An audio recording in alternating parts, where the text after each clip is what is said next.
옛날에 한 노인이 도시로 들어가는 입구에 앉아 있었다. 어느 날 한 나그네가 노인에게 이 도시의 사람들은 어떤 사람들이냐고 묻자 노인은 대답 대신 당신이 떠나온 곳의 사람들은 어떻든가요? 이기적이고 고약했습니다. 라고 나그네가 말하자 노인이 답하였다. 이곳에서도 똑같은 사람들을 만날 것입니다. 며칠 뒤 다른 나그네가 다가와 노인에게 똑같은 질문을 하였고 노인 역시 같은 질문을 던졌다. 그러나 이 나그네의 대답은 착하고 호의적이었습니다. 노인은 답하였다. 이곳에서도 똑같은 사람들을 만날 것입니다. 어떤 사람이 현자에게 물었다. 당신은 누구의 가르침을 받고 깨달음을 얻었습니까? 현자가 대답했다. 한 마리의 개입니다. 그는 현자의 말에 깜짝 놀랐다. 개라고요? 현자는 대답했다. 어느 날 나는 물가에 있었다오. 그때 개 한 마리가 다리 위에 나타났지요. 그 개는 갈증이 심했던지 매우 헐떡이고 있었소. 그렇지만 그 개는 선뜻 그 물을 마시지 못하였소. 왜냐하면 그 개는 물에 비친 자신의 그림자를 보고 경계심이 생겼기 때문이요. 그러나 그 개는 곧 용기를 내어 물속의 개에 대한 두려움을 무릅쓰고 뛰어들었소. 그러자 당연하게도 그 그림자 개는 사라져버렸습니다. 현자는 이렇게 말하였습니다. 나는 나의 자아가 어떻게 환상을 일으키는지 그리고 그 환상을 어떻게 없애야 하는지를 그때 알게 되었습니다. 한 사내가 친구와 찻집에 앉아 차를 마시며 인생과 사랑에 대해 얘기하고 있었다. 자네는 어떻게 한 번도 결혼을 하지 않았나? 사내가 묻자 친구가 대답했다. 사실을 말하자면 나는 일생 동안 완전한 여성을 찾아다녔지. 이 여자 저 여자를 만나면서 바로 이 사람이다 싶으면 늘 뭔가 부족한 게 있었어. 그러던 어느 날 드디어 찾고 헤매던 여성을 만났다네. 그 여자는 아름다웠고 지적이었으며 포용력이 있고 친절하여 우리 두 사람은 모든 면에서 공통점을 갖고 있는 듯이 보였어. 실제로 그 여자는 완벽했지. 사내가 다시 물었다. 무슨 일이 있었나? 왜 그 여성과 결혼하지 않았나? 친구는 회상에 잠기며 차를 홀짝거렸다. 사실을 말하자면 불운하게도 그 여자 또한 완전한 남성을 찾고 있었다네. 어떤 사람이 늦은 밤에 강가로 산책을 나갔다. 강을 따라 걷다가 발에 부딪히는 물건이 있어서 보니 하나의 자루였는데 그 안에 돌이 가득 들어있었다. 심심하기도 하고 무료하기도 해서 그는 강바닥에 그대로 앉아 자루 안에 손을 집어넣고 재미삼아 돌멩이들을 하나씩 흘러가는 강물에 던지기 시작하였다.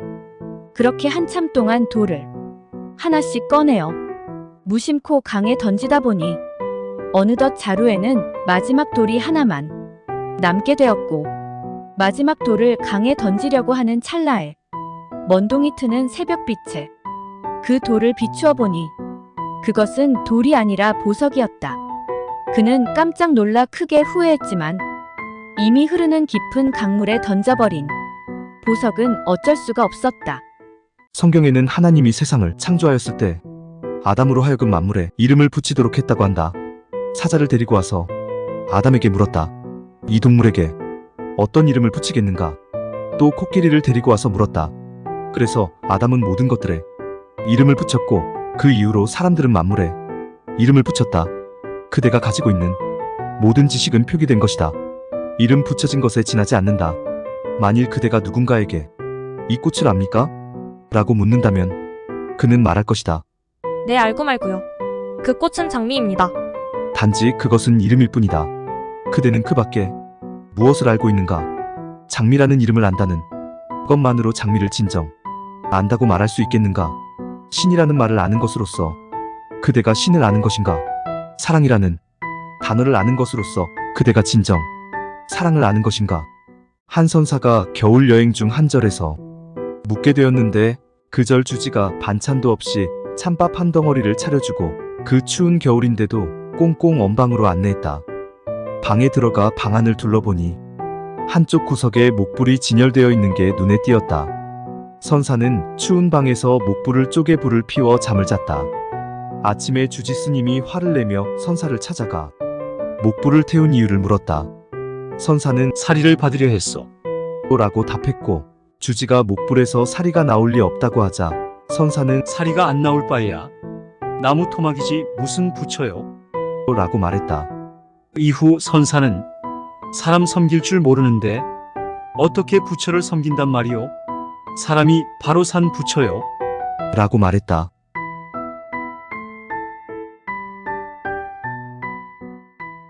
어느 마을의 한 노인이 100살이 되었다. 신문 기자들이 그와 인터뷰를 위해 몰려왔다. 기자들은 노인의 장수 비결을 물었다. 노인은 대답했다. 나는 술을 한 방울도 입에 대지 않고 여자에게도 관심이 없습니다. 그것이 나의 장수 비결입니다.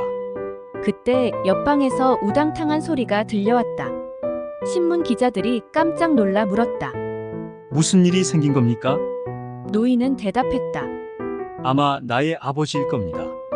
아버지가 또 술에 취해서 하녀의 뒤를 쫓아다니고 있는 모양입니다. 미국의 한 정치가가 한밤중이 될 때까지 지칠 줄 모르고 연설을 이어갔다. 시간이 지남에 따라 청중들은 하나둘 자리를 떠났고 단 한 사람만이 남게 되었다. 그 정치가는 그에게 다가가 감사의 뜻을 표하며 말했다. 당신은 진실로 저를 사랑하는 유일한 사람이며 저의 유일하고도 확실한 지지자입니다. 다른 사람들이 모두 떠났는데도 불구하고 당신은 여전히 여기 남아있으니 정말 감사하게 생각합니다. 그러자 마지막까지 남은 사람은 미소를 지으며 대답했다. 그게 아닙니다. 저는 다음 연설자입니다. 한 독실한 신부와 창녀가 마주보고 살다가 같은 날 죽었다.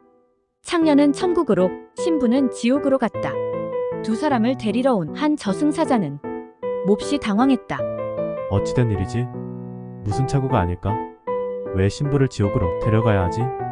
다른 저승사자가 말했다. 확실히 그는 신앙이 깊은 사람이었지. 그러나 그는 그녀의 생활을 부러워하고 있었어. 매일 밤 창녀에게 귀를 쫑긋 세우고 마음이 동요되었던 거야. 그런데 창녀는 비참한 생활 속에서 살면서도 신부가 자기와는 전혀 다른 어떤 행복 속에 있을 거라고 생각했어. 신부가 아침 예배를 위해 꽃을 들고 가는 것을 볼 때마다 그녀는 생각했지. 언젠가는 성당에 기도의 꽃을 바치러 가기를 원했고 자신은 더럽혀져서 성당에 들어갈 용기가 나질 않지만 앞집에 사는 신부의 생활을 동경하며 살았다고 하네. 히틀러는 자신의 죽음에 대해 몹시 걱정했다. 그는 많은 사람을 죽였기 때문에 특히 유대인들의 망령에 시달려서였다. 히틀러는 주변 인물들에게 대책을 물었고 누군가가 매우 신통한 유대인 점성가를 추천했다. 이 점성가는 독일에서 가장 뛰어나며 그의 예언은 100% 적중한다고 했다. 히틀러는 그를 불러 자신의 운명을 물었다. 점성가는 한참 동안 생각한 끝에 말했다. 당신은 유대인의 축제일에 죽을 겁니다. 히틀러는 구체적으로 어떤 축제일인지 물었다. 점성가는 대답했다. 그건 어렵습니다. 하지만 한 가지는 확실합니다. 당신이 언제 죽든 그날은 유대인의 축제일이 될 겁니다. 어떤 한 남자가 사장을 때리고 싶은 욕구 때문에 스트레스가 쌓이고 있었다. 언젠가 갑자기 구두로 사장을 때려 눕힐 것만 같아 두려워졌다. 그래서 그는 구두를 집에 두고 회사에 다녔다. 맨발로 회사 다니는 것이 마음이 편했다. 그러나 그는 구두를 집에 벗어두는 것만으로는 구두로부터 자유로워지지 않았다. 구두는 늘 그의 마음속에 자리했다. 펜을 들고 있을 때는 물론이고 쉬는 시간에도 종이에 구두를 그렸다. 그의 생각은 온통 구두로 꽉 찼다. 그는 정신과 의사를 찾아갔다. 의사는 그의 병세가 그리 걱정할 정도는 아니며 고칠 수 있다고 했다. 의사는 말했다. 사장의 사진을 집에 걸어놓고 매일 아침 저녁으로 구두로 5번씩 치도록 하시오. 한 현자에게는 묻고 또 묻는 버릇을 가진 제자가 있었다. 어느 날 현자는 그 제자에게 돌멩이 하나를 주면서 야채 시장에 가서 그 가치를 알아보라고 하였다. 그 돌멩이는 매우 크고 아름다운 것이었다. 그 제자는 시장에서 돌아와 시큰둥하게 스승에게 말하였다. 1,000원 이상은 못 받겠어요. 그러자 스승이 그렇다면 이제 금시장에 가서 물어보아라. 그 제자는 금시장에서 돌아와 흥분하여 말하였다. 사람들이 100만 원이나 주려고 했습니다. 또다시 그 스승은 말하였다. 이제는 보석상으로 가보아라. 보석시장에서 돌아온 제자는 흥분하며 말했다. 시세가 1억이 넘었습니다. 스승은 돌을 집어 올리며 말하였다. 만약 너의 사고 수준과 이해력을 척도할 수 있다면 이제 너의 가치가 마음먹기에 달려 있다는 것을 알 것이다. 한 목사가 자신이 죽으면 천국에 갈 것이라 굳게 믿었고 어느 날 목사는 죽은 후 황홀한 궁전에 도착했다. 그가 원하는 것은 하인들에 의해 즉시 충족되었고 며칠 동안은 행복했다. 그러나 시간이 지나면서 그는 아무 일도 하지 않는 삶에 불안과 불만을 느끼기 시작했다. 목사는 하인에게 내가 무엇인가 해야 할 것이 있으면 좋겠소. 라고 말했다. 하인은 답했다. 그것은 도저히 불가능합니다. 목사는 다시 물었다. 이곳은 어떤 종류의 천국이요? 라고 묻자 하인이 대답했다.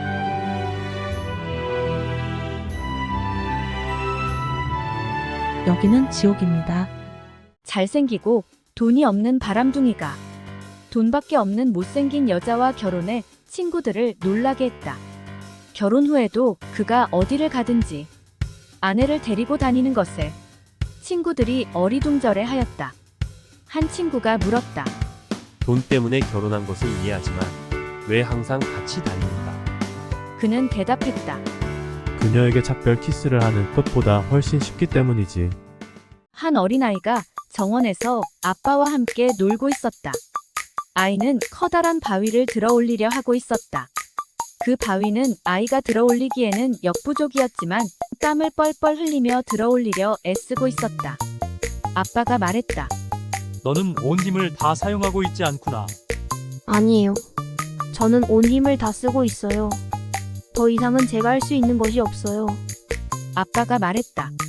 내가 옆에 앉아 있는데도 너는 나에게 도움을 요청하지 않는구나. 그것이 너의 힘을 다 사용하지 않는 것이 아니고 무엇이란 말이냐? 경찰서장이 화가 잔뜩 나서 부하 경찰에게 호통을 치며 말했다. 자네는 3년 동안이나 그 자리에 있었으면서 단 한 명의 도둑도 잡아내질 못하나? 기회를 한 번 더 주지. 어떤 놈이 이장댁의 사과를 훔쳐가고 있어. 어서 가서 그 도둑을 잡아와. 부하 경찰은 한밤중에 그곳으로 갔다. 경찰은 과수원에서 보따리를 짊어지고 달아나는 복면의 사나이를 쫓아가 붙잡았다. 사내가 보따리를 풀자 값진 물건들이 쏟아졌다. 경찰은 사내에게 보따리를 다시 돌려주며 말했다.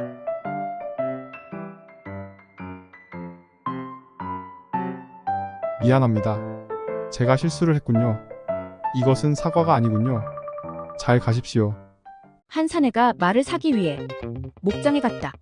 그는 한 마리를 가리키며 저기 저 말이 좋군요. 저 말을 사겠소. 목장 주인은 한 가지 당부를 하였다. 저 말은 교회 전도사가 소유했던 것입니다.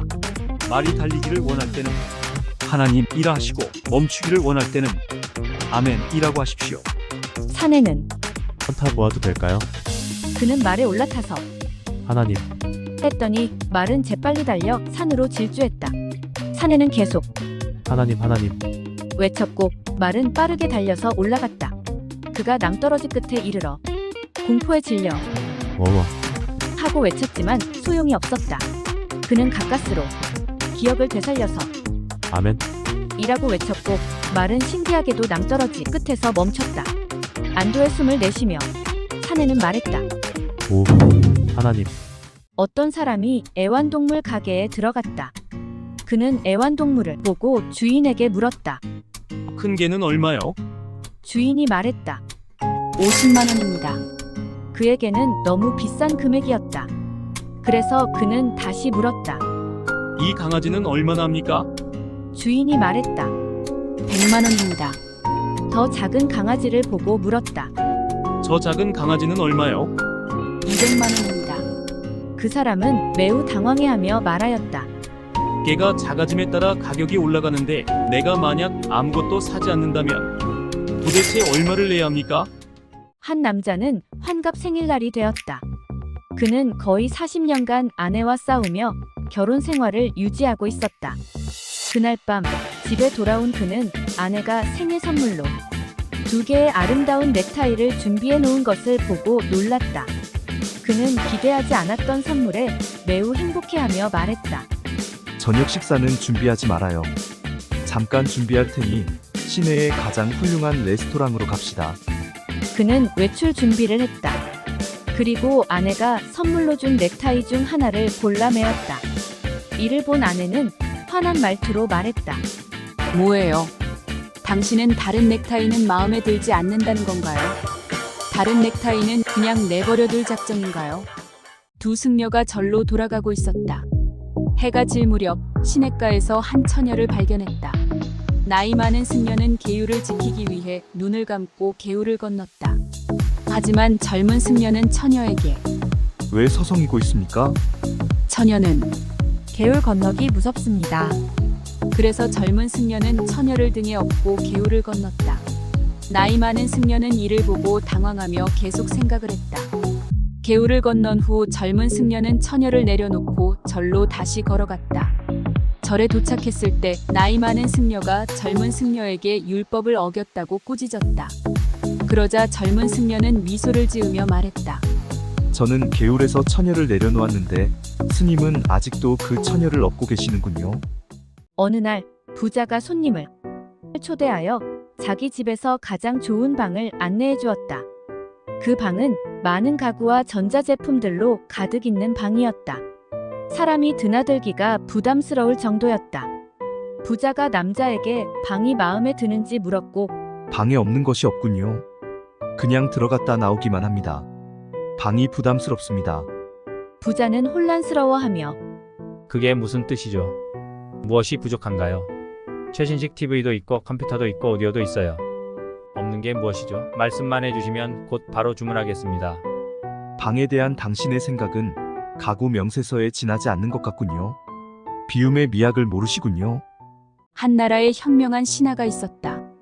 어느 날 신하는 왕에게 물었다. 만약 누군가가 거리에 호랑이가 나타났다고 한다면 그것을 믿으십니까? 왕이 대답했다. 그야 믿을 수 없지. 그렇다면 또 다른 사람이 거리에 호랑이가 나타났다고 하면 어떻게 생각하십니까? 왕일단은 의심해보겠지.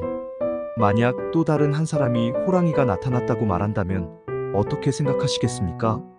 이번에는 왕이 대답했다. 그렇다면 믿게 되겠지. 남자가 대통령이 되었다. 내각을 구성할 필요한 사람들을 선택할 때였다. 비서관에게서 어떤 사람을 추천받았다. 그 사람의 이름을 듣자마자 대통령은 인선을 거절했다.